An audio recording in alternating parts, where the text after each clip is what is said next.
Your own voice can change your mind inside an ancient room. Scattered across the world are monuments engineered not just for sight, but for sound, built with acoustics that alter human consciousness. By the end of this journey, you will understand how our ancestors used architecture as a tool to reshape human awareness. We will explore why a 5,000-year-old tomb resonates at a frequency that changes brainwaves, and how a temple's steps can mimic the call of a sacred bird. What forgotten wisdom about sound and mind did these builders possess, and why did they hide it in stone? What does it mean when a place can hear you back stone itself can learn to sing? To grasp the genius of the places we will explore, we need to listen to the language of the spaces themselves, a language built on three powerful physical ideas. The first is resonance. Every object, every room, every stone slab has a natural frequency at which it most wants to vibrate, like a tuning fork waiting to be struck. When a sound wave matches that exact frequency, the structure doesn't just hear the sound, it joins in, amplifying it from within its own substance. The second is reverberation, the ghost of a sound that lingers in the air after the source has stopped, bouncing between hard surfaces to create a sustained, immersive atmosphere. And the third, perhaps the most mysterious, is the standing wave. In a perfectly shaped chamber, sound waves reflecting off walls can overlap to create stationary patterns of intense pressure and profound quiet, literal zones of concentrated sound and pockets of uncanny silence within the same room. What does this look like in practice? Think of it not as magic, but as a form of ancient engineering. Builders would select specific materials, dense limestone or crystalline granite, not only for their strength, but for their sonic properties. They would shape corridors to act as sound guides and design domes to focus echoes to a single spot. Through generations of observation, likely through a long process of trial and error, they learned to tune these stone instruments. The target frequency was often remarkably consistent, a low hum or rhythmic pulse that falls within the natural range of a human voice chanting, a drum being struck, or even a heartbeat. This was no accident. It suggests a profound, possibly intuitive, understanding that sound is not just something we hear, but a physical force that can touch the mind. By mastering these principles, our ancestors built environments that could actively shape human experience, setting the stage for the first of these acoustic wonders. Deep beneath the earth of Malta lies a silent world carved from solid limestone over 5,000 years ago. The Hypogeum of Hal is not a cave, but a constructed underworld, a labyrinth of halls and chambers on three distinct levels, all hewn by hand with stone tools. To walk its corridors is to move through a monument of profound quiet, a stillness so deep it feels like a physical presence. But this quiet holds a secret. Within one particular chamber, known today as the Oracle Room, that silence can be shattered by a single, sustained note. When a person, typically a man with a lower vocal range, chants into this space, something extraordinary happens. The room itself answers. The sound does not simply echo, it swells and multiplies, vibrating up from the floor and humming through the very bones of the structure. The tone seems to detach from the person who made it, filling the entire chamber as if the stones themselves are singing it back. This is the acoustic signature of the Hypogeum, a resonance tuned precisely to a frequency of 110 Hz. Modern research into brainwave patterns has shown something fascinating about this specific sonic range. Studies suggest that exposure to tones around 110 Hz can cause a measurable shift in brain activity, temporarily quieting the language centers of the prefrontal cortex and allowing other modes of perception to come forward. This is not a state of sleep, but a different kind of wakefulness, often associated with deep meditation, heightened sensory awareness, and a sense of expanded consciousness. The builders of the Hypogeum could not have known about brainwaves, but through meticulous observation over generations, they discovered the effect. They sculpted this chamber into a perfect resonance box, an instrument for altering human awareness. This was far more than a burial complex.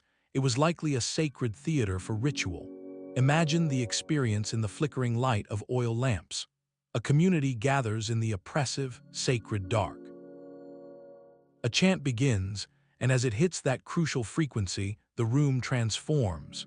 The sound becomes omnipresent, disorienting, seemingly supernatural. In this state, the words of a shaman or oracle would not feel like human speech, but like a message channeled directly from the earth, from the ancestors, from the spiritual realm itself. The Hypogeum stands as our earliest and perhaps most definitive evidence that ancient architects understood sound as a tangible tool, a key they could forge from stone to unlock specific doors within the human mind. This mastery did not remain underground.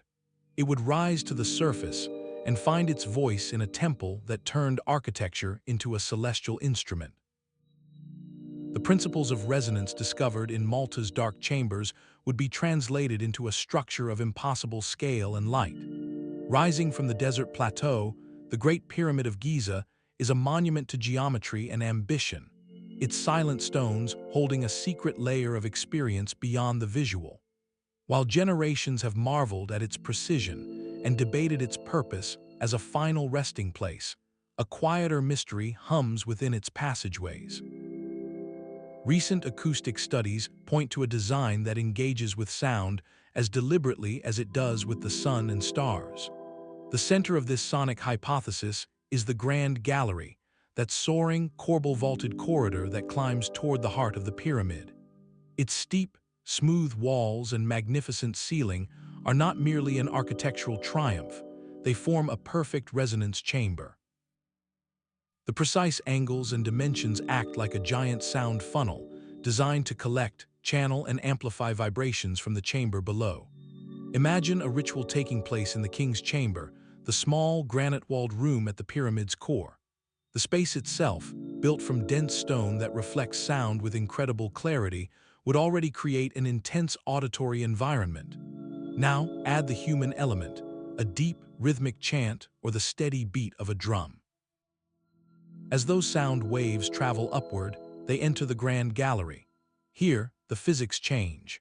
The gallery's shape is believed to focus these frequencies, amplifying them and potentially generating something far more profound than an echo. Some researchers propose that the combined architecture could produce infrasound, low-frequency waves below the threshold of human hearing. We cannot hear infrasound, but our bodies can feel it. It is a physical sensation, a vibration in the chest, a slight pressure in the ears, a primal stirring in the nervous system. Exposure to certain infrasonic frequencies is known to trigger visceral responses, from a deep sense of awe and reverence to feelings of unease or even the perception of a presence. In the absolute dark and stillness of the sealed pyramid, lit only by flickering torchlight, this unseen force would have been undeniable. The entire massive structure could subtly thrum around the participants, transforming a ceremony into a full-body experience. This acoustic layer suggests a purpose far more dynamic than a silent tomb. It frames the pyramid not just as a house for the physical form, but as a monumental instrument, a machine built from stone and mathematics to facilitate a spiritual journey. The carefully tuned space could guide the mind away from ordinary awareness, using vibration as a vehicle for transcendence, aiming to resonate not just with the earth, but with something beyond. This concept of architecture guiding the spirit finds a different, more playful expression far to the east, where a whisper can travel the length of a football field. From the silent resonance of pyramids, we travel to a place where sound was given a deliberate, deceptive voice. High in the Peruvian Andes, the temple complex rises from a valley floor, a monument of power built not on a mountain, but through the clever manipulation of human perception. Constructed around 900 years before the Common Era, this was the spiritual center of the culture, a destination for pilgrims from across the region. Its architecture is a maze of plazas, sunken courtyards, and narrow corridors, all designed to disorient and overwhelm. But the true mastery of is not just in what you see, but in what you are made to hear. Deep within the oldest part of the temple lies a narrow, cruciform gallery home to the monolith, a towering blade of carved granite depicting a fanged deity, part human, part jaguar, part snake. This chamber was the beating heart of the complex, a place of ultimate revelation, and the journey to reach it was an acoustic performance engineered by the priests. The key to this performance was a network of ventilation ducts, narrow channels built into the stone walls to circulate air. But these were far more than simple air shafts. Their zigzagging, irregular paths acted as a primitive but brilliant sound transmission system. Imagine a pilgrim's experience. After a long and arduous journey, you are led into the dark, cramped interior of the temple. The air is thick and still. Somewhere unseen, a priest raises a conch shell trumpet, known as and blows a deep, mournful blast. That sound does not travel directly to your ears.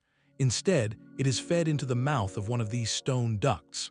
As the sound wave navigates the sharp turns and narrow passages, its character changes. Higher frequencies are filtered out, while the lower, booming tones are amplified and distorted.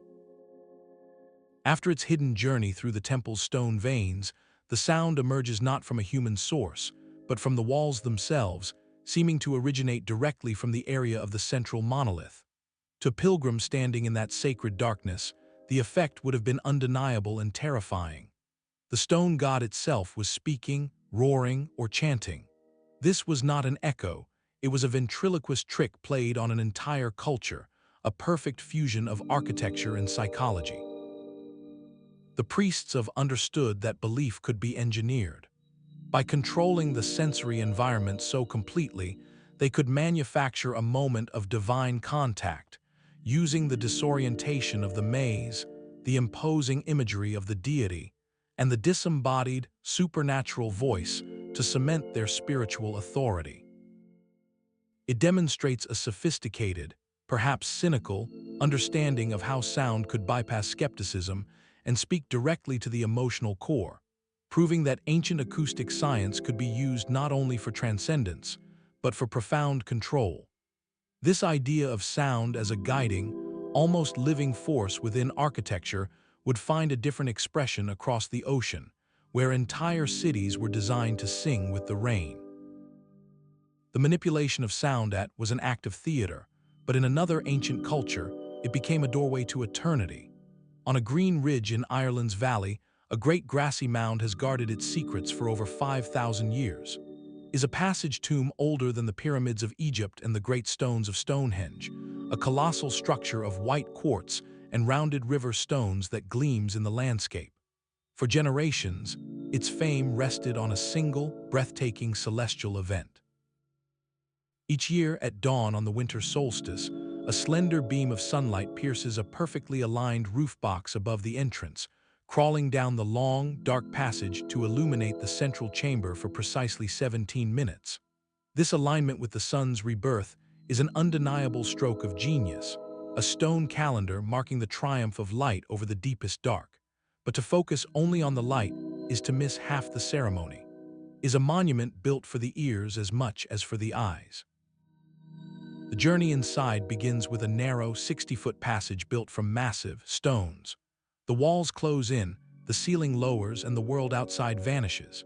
This passage is not just a corridor, it is a sound waveguide. Any noise made within it, a footstep, a breath, a spoken word, is immediately captured. The hard, smooth surfaces of the stones reflect sound waves back and forth, creating a long, lingering reverberation that muddles and blends individual sounds into a continuous, low-frequency drone. This effect culminates in the central chamber itself, a space with a soaring corbelled roof where three side chambers form a cruciform shape. Here, the acoustics become truly immersive. Research has shown this chamber possesses a powerful resonant frequency, a specific low tone at which the entire space hums with maximum intensity. A ritual chant or the steady, rhythmic beat of a drum would not simply be heard here, it would be physically felt. The sound would swell, filling the stone womb with a palpable vibration, an enveloping blanket of noise that disconnects participants from the silence of the outside world.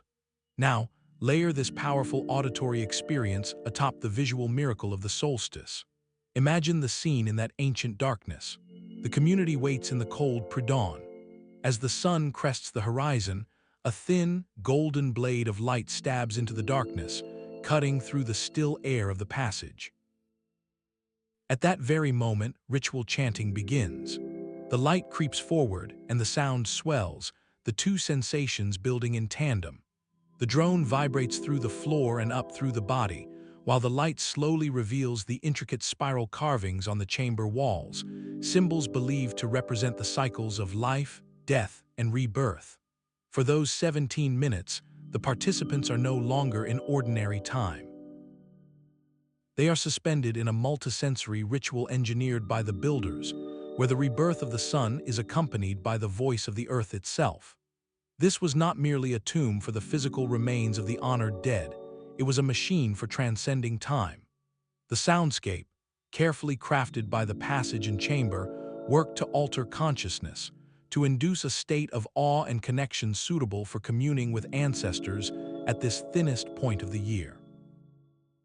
The light showed the way, but the sound carried the spirit, proving that for these Neolithic astronomers, the most sacred ceremonies required both a spectacle for the eyes and a profound vibration for the soul. This deep connection between sound, stone, and the sacred landscape would find an even more expansive expression, where an entire city became a chorus waiting for the sky to play its part. While used sound to connect with ancestors and the cosmos, another civilization turned acoustic mastery toward the human heart itself. In the sun-drenched hills of Greece, the Of stands as a testament to an entirely different goal, perfecting the shared human experience. Constructed in the 4th century before the Common Era, its 55 rows of white limestone seats cascade down a natural slope in a near-perfect semicircle, holding over 14,000 people. Its legendary acoustics are not a mysterious side effect, but the brilliant result of intentional design, created to serve the most powerful stories of their age. From the circular orchestra floor at the very center, the sound of a single voice, even a whisper or the rustle of a paper, travels with uncanny clarity to the very top row, hundreds of feet away. This feat, achieved before electronic amplification, relies on two key principles embedded in the stone. The stepped rows of seating act as a giant acoustic filter, breaking up and scattering sound waves to prevent echoes that would muddy the words. More remarkably, the limestone itself was carefully selected. This specific material naturally absorbs the low-frequency rumble of wind and crowd noise, while simultaneously reflecting and amplifying the higher frequencies of the human voice. The result is a sonic lens, focusing speech with crystal clarity. But the Greeks understood this was about more than audibility. Their plays, especially the deep tragedies of Aeschylus, Sophocles, and Euripides, were communal rituals exploring fate, suffering, and the human condition. For the story of Oedipus or Antigone to achieve its purpose, the entire audience needed to be united in a single, immersive emotional journey. The flawless acoustics have made this possible. Every gasp of realization, every lament of grief, every nuanced declaration from the actors landed with equal weight on every listener, from the front row priest to the farmer in the highest seat. This shared, perfect auditory reality forged a powerful collective consciousness. The audience didn't just watch a play, they underwent it together, their individual reactions amplified by the knowledge that thousands around them were hearing the exact same words with the exact same clarity. This collective catharsis, this purging of pity and fear, was the ultimate goal of the drama. This architecture was the essential instrument that made it possible, proving that the ancients saw sound as a tool not just for altering individual minds, but for sculpting the emotional state of an entire community. It was a technology of empathy built from stone. This pursuit of communal transcendence through sound would find a radically different, more introspective form in a place where silence was the canvas, and a single note could paint visions. The pursuit of perfect sound found a voice in the very stones meant to touch the heavens. In the dense jungles of Chiapas, Mexico, The Mayan city rises with an elegance that feels almost alive, its limestone temples adorned with intricate carvings that whisper of a sophisticated world. Among them, the Temple of the Inscriptions stands as a monumental stairway to the afterlife, built to house the tomb of the great ruler the Great. Its imposing facade, a steep staircase climbing 9 levels to a small temple, is a testament to power and celestial ambition. But this pyramid holds a secret that is not found in its carvings or its hidden crypt, but in the very air at its base. Stand before the grand staircase and clap your hands once, sharply. The sound that returns is not a simple echo. It is a distinct, melodic chirp that flutters down from the stone steps, a sound that any inhabitant of those ancient forests would have recognized instantly. It is the call of the sacred Quetzal bird. This is no accident of erosion. The phenomenon is a stunning example of acoustic architecture, achieved through the precise geometry of the staircase. Each step acts as a sound reflector, but because they are spaced at regular intervals, the single clap breaks apart as it travels. The sound waves bounce off each step at a slightly different time, returning to the listener's ear as a rapid series of echoes. The specific depth, height, and angle of the stones were likely calculated, whether through inspired intuition or generations of observation, to filter and shape that cascade of reflections into that particular avian tone. For the Maya, the connection would have been profound and immediate. The resplendent Quetzal, with its iridescent green feathers and long, flowing tail, was more than a bird. It was a living symbol of divinity, a creature of the upper world associated with the wind, the sky, and the god, the feathered serpent. Its call was considered a sacred sound, a voice from the spirit realm. Now envision a royal ceremony at the temple's base. The air is thick with copal incense. Priests in elaborate headdresses chant, and the gathered community watches as the ruler ascends the symbolic steps toward the temple above.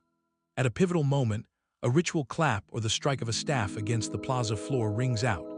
In response, the temple itself sings back with the voice of the Quetzal. The effect is of spiritual theater.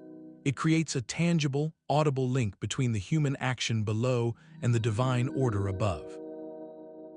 The architecture itself is confirming the ritual, blessing the ceremony with the sound of the sacred.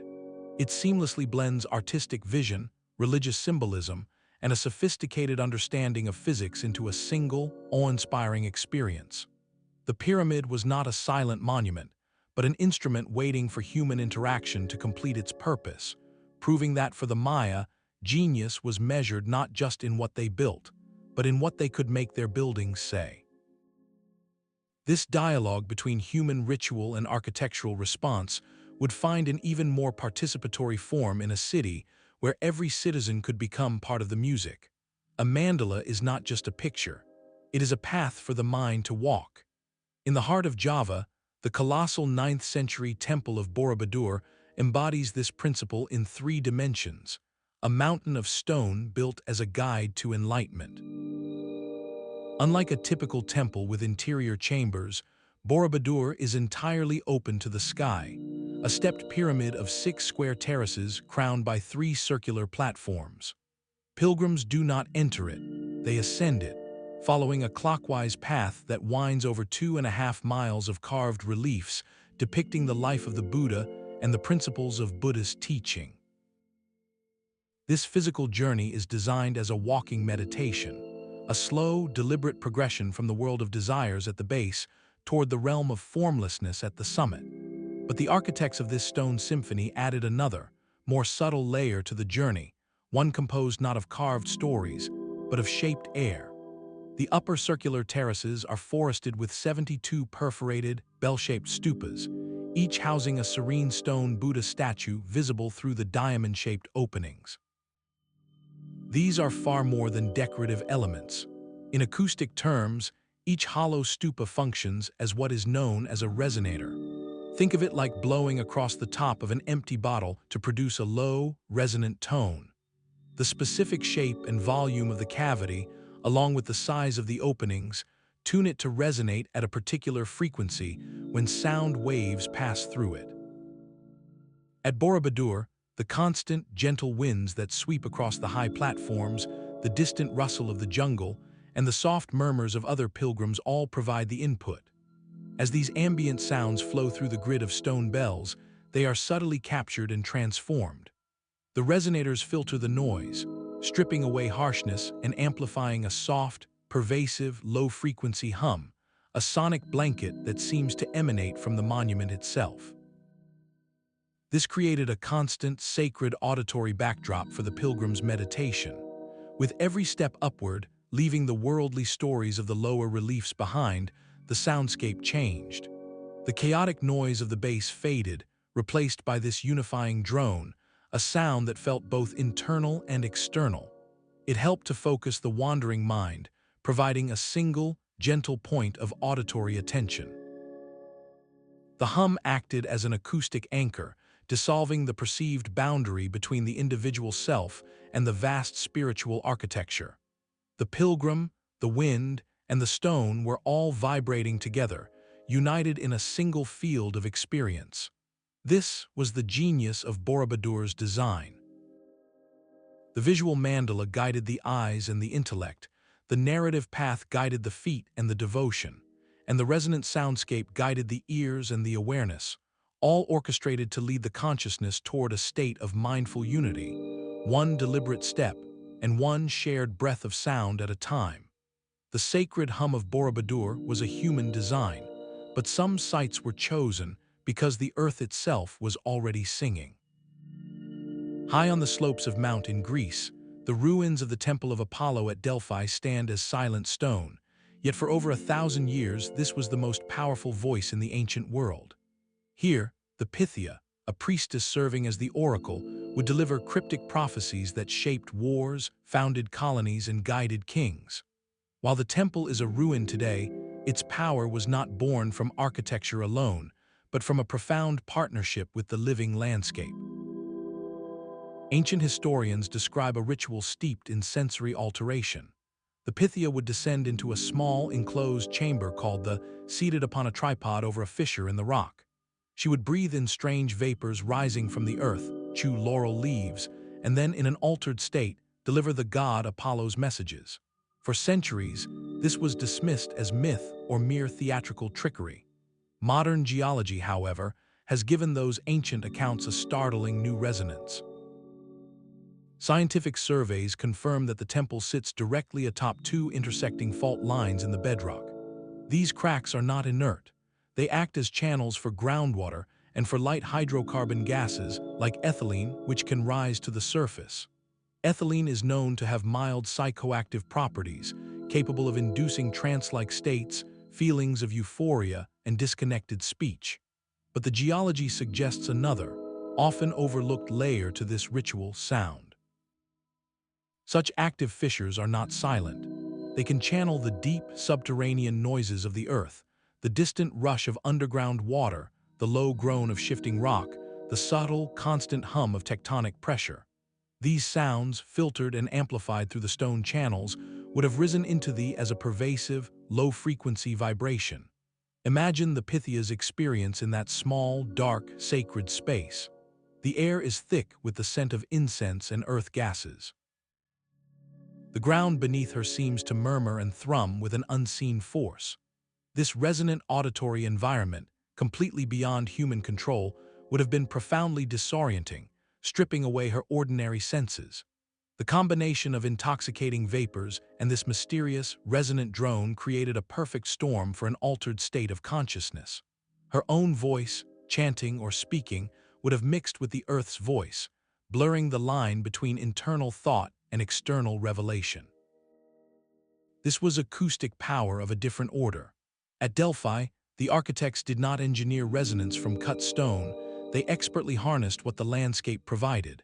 They built their temple precisely where the earth was acoustically active, making the planet itself a co-conspirator in prophecy. The oracle's words were not simply heard, they were felt, rising from a chamber that vibrated with the breath and heartbeat of the world, a literal conversation between humanity and the living rock. The voice of the earth at Delphi was a wild, untamed power, but other builders sought to create a more controlled, intimate form of sonic communion. On a tiny, uninhabited island in the Gulf of off the coast of Brittany, a grassy mound conceals one of the most ornate and acoustically precise chambers of the ancient world. The Cairn of is a Neolithic passage tomb built around 6,000 years ago, a place of profound artistic and auditory intention. To reach its heart, you must bend low and enter a long, narrow passage lined with massive stone slabs. This is not just a corridor, but a gallery of ancient art, nearly every surface covered in a mesmerizing whirl of carved spirals, curves, and symbolic patterns. The journey inward is a passage through a tunnel of symbols, a visual mantra that prepares the mind for what lies ahead. After 60 feet, the passage opens abruptly into a small, almost claustrophobic, rectangular chamber. This is the sanctum. The air here is still and heavy, and the famous carvings continue, covering the walls and the immense capstone overhead with an intricate web of lines. But the true power of is not only in what you see, but in what happens when you break that ancient silence. Speak, or better yet, sing a single note. The acoustics are immediate and arresting. Unlike the long, fading reverberation of a cathedral, the sound in this compact, hard-surfaced box is sharp and dense. It rebounds off the close walls with a powerful, fast reflection, creating a thick, immersive blanket of noise that fills the tiny space completely. The effect is intensely personal. The sound feels incredibly close, as if it is happening inside your own head, yet there is also a strange sense of detachment, as if the chamber itself is singing back to you, separate from your own voice. This was no accident of construction. The builders selected and positioned each slab not only for its visual canvas, but for its sonic properties, creating a sealed environment where sound behaves in this unique, amplified way. Imagine a single ritual participant or a small group of initiates in this stone womb, sealed off from the wind, the sea, and the world of the living. A chant begins, low and rhythmic. In moments, the chamber is saturated, the vibrations so physically present they seem to thicken the air. In this state, the boundary between self and sound dissolves. The carved spirals on the walls might appear to pulse in the flickering lamplight, and the voice of the chanter merges with the resonant voice of the tomb. This intimate sonic environment was perfectly designed for a specific purpose: direct and personal communication with the ancestors whose physical remains may have rested there. It was a private conference room using controlled, overwhelming sound to narrow the focus of consciousness, to turn the mind inward and downward, facilitating a trance state for receiving guidance or performing rites for the dead. Demonstrates that acoustic engineering could be scaled down for profound individual experience, proving that our ancestors sought the sacred not only in vast landscapes, but within the resonant heart of a carefully tuned stone. A stone chariot frozen in mid-journey captures the dawn. On the eastern coast of India, the Sun Temple of rises from the sands not as a static building, but as a monumental vehicle in motion. Constructed in the 13th century, this World Heritage Site is carved in the form of Surya, the sun god's colossal chariot, pulled by 7 stone horses and resting on 24 intricately carved wheels. Though its main sanctum now lies open to the sky, the surviving structure whispers of an ambition that went far beyond visual splendor. Legends speak of a central tower capped with a massive lodestone, a powerful magnet that could supposedly cause the entire temple to float, and of iron plates of immense size embedded deep within the walls. While the floating temple belongs to myth, the idea of integrated iron points toward a different kind of power, one meant not for levitation, but for resonance.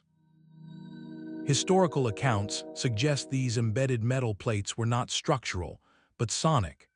Imagine them as giant tuning forks built into the fabric of the temple itself. During major rituals, particularly at sunrise, priests or designated attendants would strike these plates with heavy mallets. The iron, coupled with the temple's stone body, would have produced deep, gong-like tones of extraordinary power and purity, frequencies so low and penetrating they could carry for miles across the flat landscape. This was not a hidden oracle's trick, but a public proclamation. The sound served as a sacred timekeeper, marking the solar hours with a vibration that could be felt in the chest as much as heard by the ear. For the surrounding community, going about their daily lives in fields and villages, the periodic, resonant boom from the temple was a constant reminder of the cosmic order. It synchronized human activity with divine rhythm, using sound to weave the temple's spiritual authority into the very fabric of daily time. The acoustics here were designed for projection, not just introspection. The deep tones would have traveled especially well in the humid, dense air, ensuring the temple's presence was an auditory reality for a vast area. This transforms our understanding of the site's purpose. It was not merely a destination for pilgrims, it was a broadcast tower of faith. Its sonic signature, likely synchronized with the movements of rituals and the position of the sun, used the physics of vibration to declare the sun god's dominion over both space and time.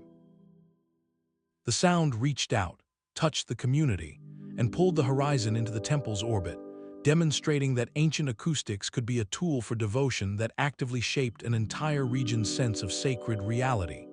Deep beneath the Sun Temple's broadcast, sound found a purpose in the profound dark of survival. In the rocky heartland of Cappadocia, Turkey, the landscape hides a secret that descends for 18 levels into the earth. It is not a temple or a tomb, but an entire underground city, carved from soft volcanic tuff over 1,000 years ago. This was a place of last resort, a labyrinthine refuge designed to shelter up to 20,000 people, along with their livestock and supplies, for months at a time during invasions. Its engineering is a marvel of practicality, with rolling stone doors to seal passages, intricate ventilation shafts for fresh air, and deep wells for water. But in this world of absolute darkness, where light from oil lamps would have been precious and flickering, another system was vital, the network of sound. The city's layout, a warren of narrow, sloping corridors and vertical shafts, was unintentionally perfect for acoustic communication. A person standing in one of the central ventilation chimneys or speaking into a narrow, smooth-walled passage could have their voice carried with surprising clarity to other levels. The hard, porous rock absorbed little of the sound, allowing whispers and low calls to travel much farther than in open air.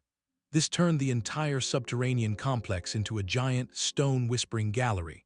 Imagine the scenario during a siege. The world above is consumed by conflict. Thousands of frightened people, along with anxious animals, are crammed into the echoing, crowded dark. In this environment, panic is as great a threat as any enemy. Shouting to be heard would create a cacophony of noise, amplifying fear and confusion. But the architecture provided a solution. A sentry near a concealed entrance could relay a simple message, a low spoken word or a coded tap, into a specific shaft. That signal would travel, clarified by the stone tube, to a central chamber where a leader waited. Instructions could then be sent back out through the same channels, moving quietly to specific zones of the city. This acoustic system served a profound psychological purpose. It allowed for coordination without chaos, for reassurance without revealing positions. A mother in a lower chamber hearing a calm, directed voice from a shaft above would know that someone was in control, that the community was still connected. The very structure of their refuge was keeping them together, using the physics of their environment to combat the terror of isolation. Reveals a different facet of ancient acoustic wisdom. Here, sound manipulation was not about contacting gods or altering individual consciousness, but about preserving the human collective itself. It was a technology of social cohesion, using the whisper of stone to maintain order, calm, and resilience in the face of unimaginable pressure, proving that the power of a tuned space could be the difference between a community surviving in spirit or fracturing in the dark. The quiet cohesion of an underground city gives way to a different kind of intimacy on a windswept English ridge. The stones are not a single monument, but a family of three, a complex of Neolithic and Bronze Age structures scattered across the countryside.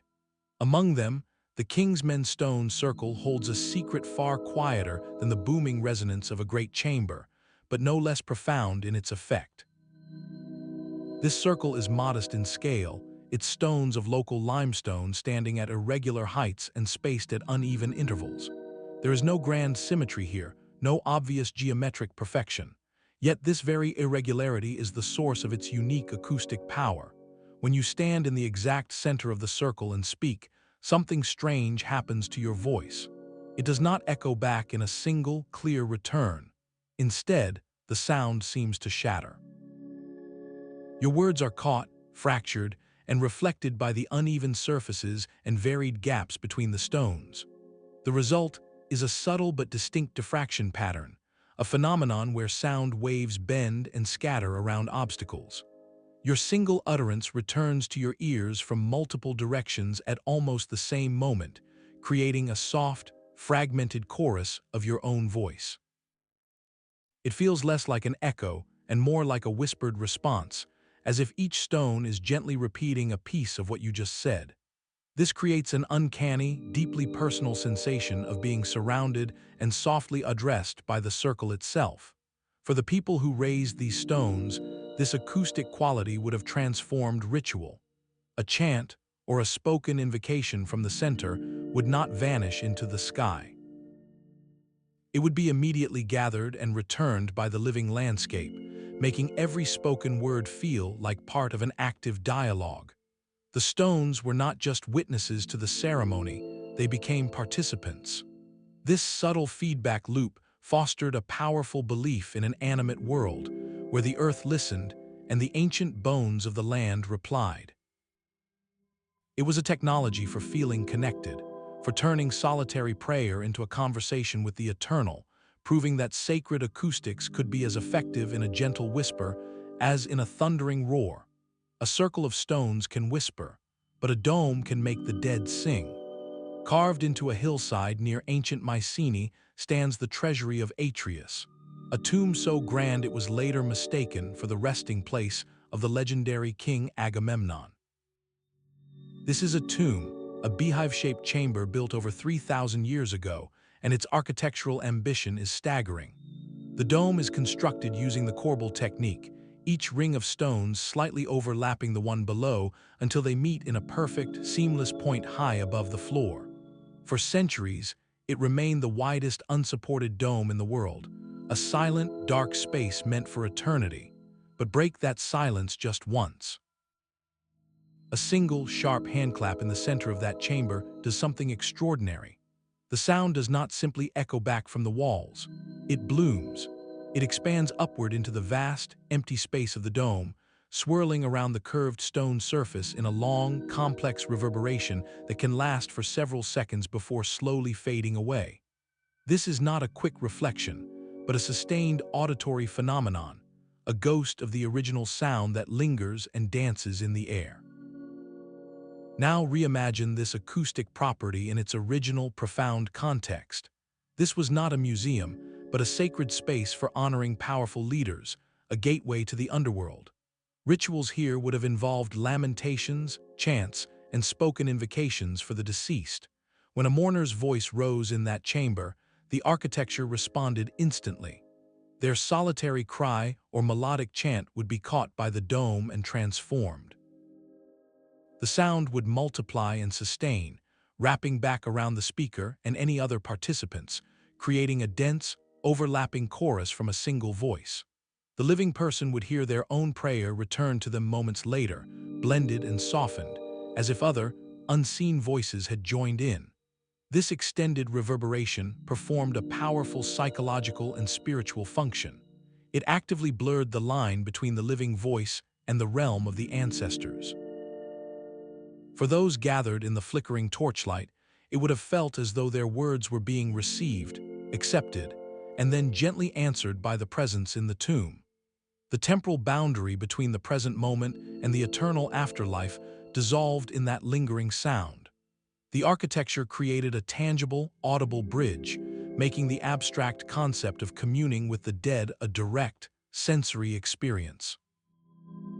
The dome served as a resonant instrument, tuning grief and reverence into something that felt shared and transcendent, ensuring the honored individual's spirit remained a palpable, echoing presence within the community's memory. The resonant echoes of Mycenae's tomb fade into a deeper, more uniform silence. In the Zhejiang province of China, buried beneath the village of, lies a mystery of staggering scale and eerie precision. Discovered by chance in 1992 when a local farmer drained a pond, the caves are a vast, underground complex of at least 24 caverns, each hand-carved from solid sandstone over 2,000 years ago. Their sheer size is overwhelming, with some chambers reaching heights of 100 feet and supported by massive, sculpted pillars. But the true enigma is etched onto every single surface, from the soaring ceilings to the smooth walls and colossal columns. Uniform, parallel chisel marks cover every inch of stone in a relentless, rhythmic pattern of grooves. This was not the work of haphazard quarrying. The marks are too consistent, too deliberate, suggesting an immense workforce operating with a single, obsessive vision for generations. Scholars studying the caves quickly realized these grooves were far more than decoration or the simple byproduct of extraction. They serve a profound acoustic function. In a normal, smooth-walled cavern of this size, sound would bounce chaotically, creating a jumble of long, muddy echoes. But the thousands of parallel grooves act as a sophisticated sound-diffusing system. They break up sound waves, scattering them in controlled directions. The effect is both subtle and powerful. In some areas of the caves, echoes are dramatically dampened, creating pockets of unnerving stillness.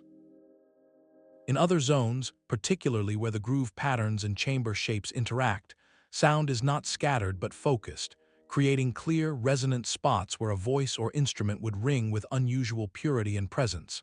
This is not the acoustics of chance. It is the acoustics of design. The builders were tuning these subterranean halls, engineering the very behavior of sound within them. The implication is staggering. These were not mines, nor were they simple shelters. The immense, backbreaking labor required to create such spaces points to a sacred purpose. They were likely resonant chambers for ceremonies now lost to time. Imagine a ritual in that perpetual, engineered dark, illuminated only by flickering torchlight that would make the endless grooves seem to ripple and move. A chant begins. In one part of the cavern, the sound is swallowed by the stone, creating a void of silence that amplifies the sense of awe. In another, perhaps at a central altar or beside a specific pillar, the voices of participants would gather and swell, lifted by the architecture into something clearer and more powerful. The caves themselves became an instrument, and the parallel grooves were its finely tuned strings, allowing ritual leaders to control the sonic experience with precision. What ceremonies demanded such a controlled, monumental acoustic environment? What state of consciousness were they designed to induce in the complete sensory separation of that carved underworld? The caves offer no inscriptions, no carvings, only the silent, overwhelming testimony of the grooves themselves, a language of sound written in stone, waiting for a voice to bring its purpose back to life. The grooves speak of a controlled, subterranean silence, but on the sun-scorched cliffs of Malta, another temple chose to resonate with the sky. Just a short journey from the underground whispers of the Hypogeum, the temple complex stands open to the wind and sea, a collection of limestone structures built over 1,000 years before the Great Pyramids. Its southern temple is in celestial alignment, its main axis engineered so precisely that on the spring and autumn equinoxes, the first golden rays of the sun slice directly through the doorway to illuminate the central altar stone. This dance with the light is a marvel of ancient astronomy, but it is only half the ritual.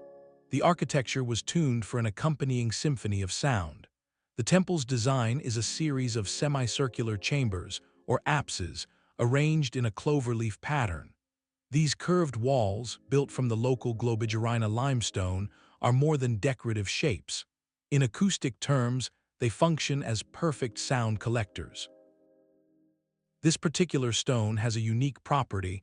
It is dense enough to reflect sound powerfully, yet porous enough to absorb the highest frequencies, naturally filtering noise. The result is a space that favors low, deep tones. The rhythmic beat of a hand drum, the steady thrum of a chant, or the low blast of a horn would not simply be heard here. The curved walls would gather those vibrations, amplify them, and reflect them inward, creating a dense, throbbing blanket of sound that a participant would feel in their chest and bones as much as hear with their ears. Now, layer this profound physical sensation atop the visual miracle of the equinox sunrise. Imagine the community gathering in the cool, pre-dawn darkness within those ancient walls. As the exact moment approaches, a ritual drum begins, a deep heartbeat pulse. The sound swells by the stone, vibrating up from the floor. Just as the sonic energy reaches a peak, the first sliver of the sun crests the horizon. A blade of pure light lances through the entrance, cutting across the chamber to strike the altar. In that precise convergence, the senses are overwhelmed in a coordinated assault of meaning.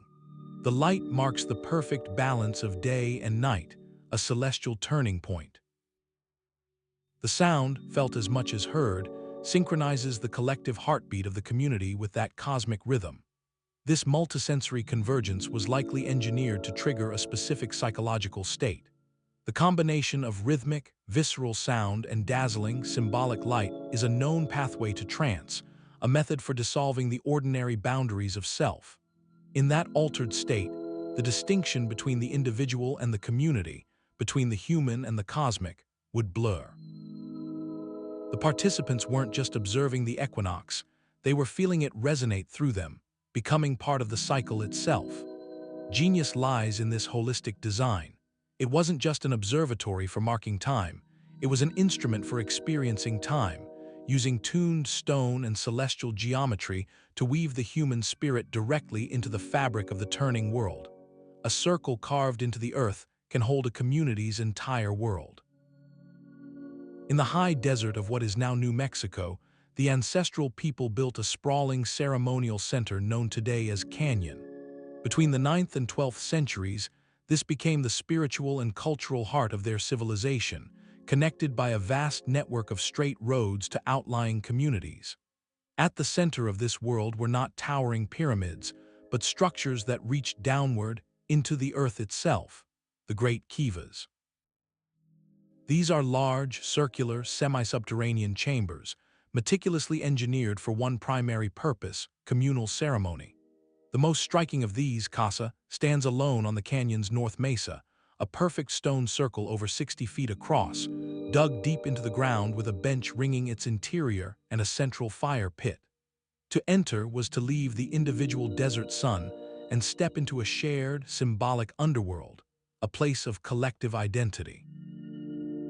But within this ritual space, the architects embedded a subtle and brilliant acoustic feature, a small, rectangular wall niche positioned directly opposite the sole entrance. This was not for storage or decoration. It functioned as a precise sound reflector. When a ritual leader, a speaker, or a storyteller stood with their back to this niche and addressed the community seated around the circular bench, something remarkable happened. Their voice was gently but effectively captured and projected forward, carrying with enhanced clarity and presence across the entire diameter of the chamber. In a space that could hold dozens, perhaps over 100 people, this ensured every word, every chant, every piece of a sacred narrative was heard without distortion or strain. The acoustic design served a profound social purpose. In a culture without written language, the cohesion of the community depended on shared oral tradition, on the clear transmission of stories, histories, and spiritual instructions. The Great Kiva was the amplifier for this cultural heartbeat. The amplified voice from the niche did more than convey information. It commanded respectful attention, unifying the focus of every individual in the room onto a single source. The architecture itself was granting authority to the speaker, framing their words as central and vital. In the flickering light of the central fire, with the community seated in a circle representing equality and connection, the clear, resonant voice from the wall would have felt both intimate and commanding.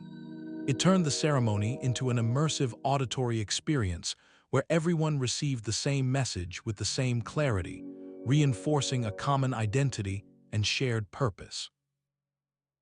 This was acoustics in the service of social harmony, using the physics of reflection to strengthen the bonds that held a civilization together in a harsh and beautiful land.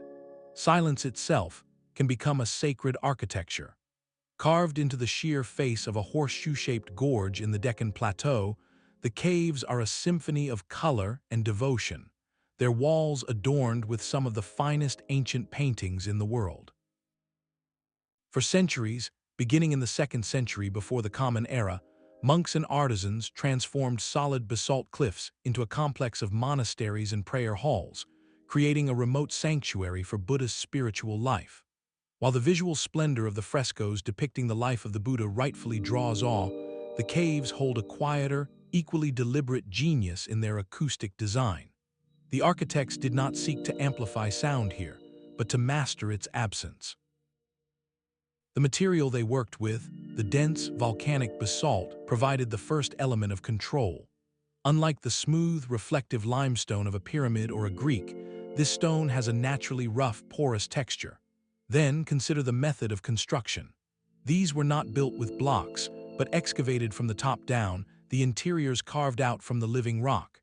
This process left surfaces that were often intentionally irregular, with gentle undulations and organic shapes. In acoustic terms, this combination is profoundly absorbent. The rough texture and porous nature of the basalt, coupled with the non-parallel sculpted walls, act to break up sound waves upon contact. Instead of bouncing clearly back into the room, the energy of a sound is dissipated, soaked up by the very fabric of the cave. The result is not an echo, but its opposite, pockets of profound, almost palpable silence. In the bustling, sensory-rich world outside, such deep quiet was a rare and precious commodity. Within the cave, it became a crafted environment, a blank auditory slate. Into this engineered stillness, the monks would bring their practice. A single, steady breath, the soft rustle of robes, the measured rhythm of a chant, or the pure, clear ring of a small bell, these minimal sounds were not lost. Freed from the competition of background noise, they gained a crystalline, almost exaggerated presence. Each syllable of a mantra, each resonance of the bell, hung in the quiet air with perfect definition, becoming the sole object of auditory attention. This was the acoustic goal, to eliminate distraction not by adding more sound, but by removing nearly all of it. In the deep silence, the mind had nowhere to wander. The subtle, self-generated sounds of meditation became anchors, focal points of immense power. The act of listening, of focusing on that one pure tone or the internal vibration of a chant, could itself become the path to mindfulness, a gateway to transcendental awareness. The caves were not just shelters for the body or galleries for the eyes. They were instruments for honing attention, using the sacred geometry of silence to turn the monk's own practice into the clearest signal in a perfectly quiet universe. A guardian of stone listens, and an empty temple waits to give it a voice. Before the pause of the Great Sphinx at Giza lies a sprawling, mostly ruined complex known as the Sphinx Temple, a structure contemporary with the nearby pyramids and built from the same colossal limestone blocks. Its layout is a study in deliberate progression, a large, open-air courtyard flanked by massive pillars leading to a narrow, enclosed sanctuary that sits directly on the central axis facing the Sphinx. While its roof is long gone, the footprint of the temple reveals an architecture not just of procession, but of potential channeling. The open courtyard, capable of holding many participants, acts as a broad sound collection area.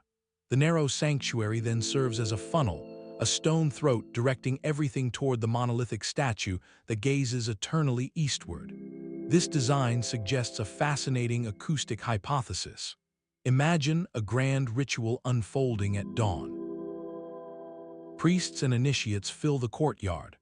The air vibrates with deep, rhythmic chanting and the distinctive, metallic rattle of the sistrum, a sacred percussion instrument associated with goddesses and used to ward off negative forces. These sounds would not simply dissipate into the desert air.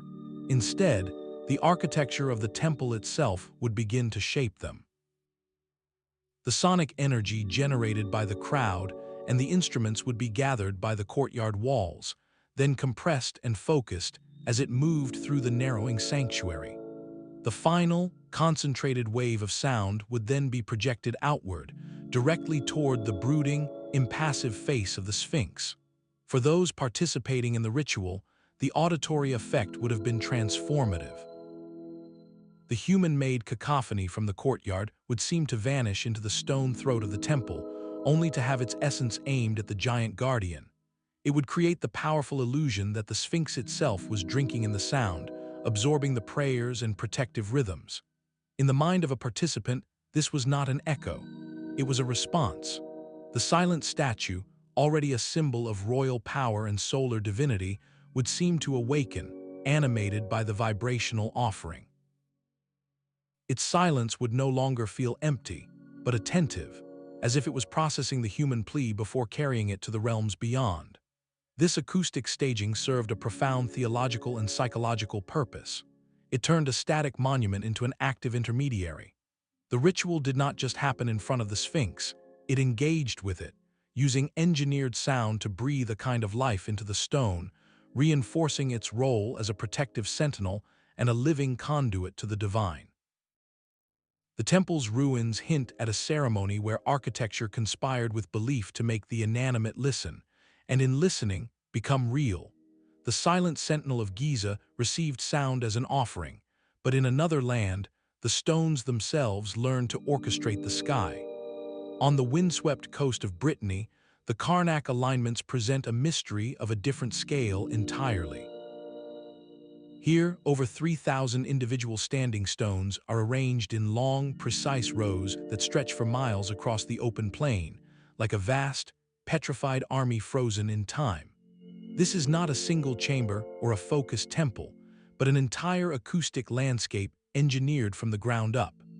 The purpose of these megalithic rows has been debated for centuries, often centered on astronomical alignments or territorial markers. Yet recent experiments point to a more immersive function, one that engaged not with a single voice, but with the very atmosphere of the place. The stones, each one a vertical obstacle in the path of the relentless coastal winds, do not stand in silence. They interact. Studies using sound and wind models reveal that the carefully spaced rows create a complex filtering effect. As the wind sweeps across the plain, it is broken and channeled by the stones, producing a low, harmonic hum, a multitude of subtle whistles, and pockets of turbulent whisper. This transforms the natural soundscape into something manufactured, a constant, ambient music composed by the architecture itself. Imagine the sight during a major seasonal gathering, perhaps at a solstice or equinox. Thousands of people would have congregated among these rows. Their voices, the sounds of ritual activity, even the patter of rain, would not travel freely. Instead, these human sounds would mix with the stone-modulated voice of the wind, creating a unique auditory layer that was different here than anywhere else in the region. The alignments acted as a giant acoustic lens, bending and blending all ambient noise into a distinctive, ever-present drone. This had a profound psychological effect. There was no need for a central priest or a dramatic oracle. The sacred atmosphere was generated continuously and impersonally by the environment. From the moment a person stepped onto that plane, their ordinary auditory world was left behind. They were immersed in a soundscape that felt alive and intentional, a constant, non-verbal reminder that they were in a place set apart, a place where the natural world spoke in a stone-tuned language. The reverence and mystery were not just described in stories, they were felt in the air, heard in the sigh of the wind through ancient granite, making every breath of wind a participant in the ceremony. This was perhaps the ultimate expression of acoustic design, turning an entire territory into a temple whose walls were the horizon and whose choir was the weather itself. A circular wall can carry a secret across 100 meters of open air. In the heart of Beijing, the Temple of Heaven complex stands as a masterpiece of Ming Dynasty cosmology, where every architectural line was drawn to connect the earthly realm with the heavens above. Within this sacred precinct, the imperial vault of heaven rises, a circular pavilion with a roof of deep blue tiles representing the celestial dome. But the true acoustic wonder lies not in the building itself, but in the smooth, polished wall that encircles it. This is the Echo Wall, a perfect circle of masonry that seems to defy ordinary experience. Two people standing at opposite ends of this vast enclosure, over 100 meters apart and completely out of sight of one another, can speak in the softest whisper. The sound, instead of fading into the courtyard, travels with uncanny clarity along the curved surface, carried as if on a silent wire, allowing a private conversation to occur across a public space. To dismiss this as a mere architectural curiosity is to miss its profound symbolic purpose. For the emperors who came here to perform the most vital ceremonies of the state, the annual prayers for bountiful harvests, this was a physical manifestation of a cosmic principle known as He, or harmony. The smooth, unbroken circle represented the perfect, seamless order of the heavens. The wall's ability to transmit sound flawlessly across its length demonstrated a universe where communication was effortless, where intention could travel without distortion from one point to another. During a solemn ceremony, the emperor, known as the Son of Heaven, would offer his prayers within the vault. The very architecture surrounding him embodied the ideal pathway for those words. While we have no record of whispers being part of the formal ritual, the wall's known property served as a constant, tangible metaphor. It illustrated that the emperor's voice was not lost in the vastness, but was carried directly along the circuits of cosmic harmony to its intended destination. The sonic trick was a built-in lesson, a stone proof of concept. It visually and acoustically reinforced the central idea that imperial power was legitimate precisely because it was in tune with the natural and celestial order. The perfect transmission of a whisper mirrored the desired perfect transmission of divine favor from the cosmos back to the people. In this serene space, sound was not an afterthought, but a core component of political theology, engineering belief through a whisper that never fades. Across the globe and through the ages, the stones keep singing in the same key. From the deep hum of Malta's Hypogeum to the focused resonance of, a remarkable pattern emerges from the chaos of history. These diverse cultures, separated by oceans, and all converged on a similar sonic target. Their sacred spaces were most often tuned to vibrate at frequencies between 90 and 120 Hz, a narrow band of sound that falls within the natural range of a human chant or a steady drumbeat. This consistency cannot be a coincidence. It points toward a shared, hard-won discovery about the human mind itself, a psychoacoustic truth found not in books, but in the body and the echoing dark. Modern neuroscience offers a fascinating lens on this ancient intuition. Research into brainwave patterns shows that exposure to sound within this specific low-frequency range can produce measurable shifts in our neural activity. The everyday, alert state of beta waves, associated with focused thought and external attention, can begin to soften. In its place, the brain may transition toward the slower, more rhythmic patterns of alpha waves, linked to relaxed awareness and a quieting of the internal monologue, or even toward theta waves, the domain of deep meditation, vivid imagery, and the threshold of sleep. This is not a switch that turns off consciousness, but a dial that changes its quality. It is a temporary alteration of perception, a gentle nudging of the mind from outward analysis to inward sensation. Our ancestors did not have brain scanners or electroencephalograms. Their understanding was empirical, earned through generations of embodied practice. They observed that certain rhythms, chanted in certain spaces, produced consistent and powerful effects on those who participated. They learned that by shaping stone with precise dimensions, they could amplify and sustain those frequencies, turning a temporary chant into a permanent environmental feature. In doing so, they stumbled upon a profound technology, one of the most fundamental we have ever discovered, the architecture of consciousness itself. They found that sound, properly harnessed, could be used to temporarily reshape human awareness. The purposes to which they applied this technology were as varied as their cultures, yet all speak to the deepest human needs.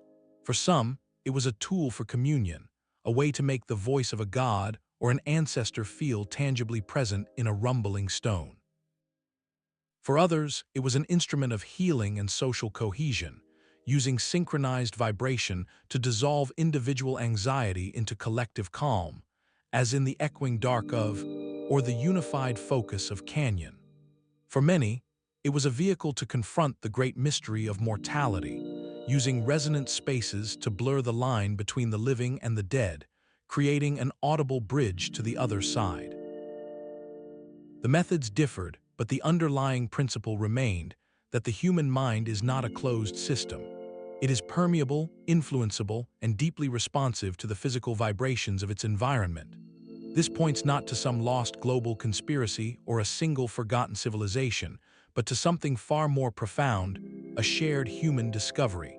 In isolation, across continents, different peoples learned the same lesson, that sound is a force you can build with.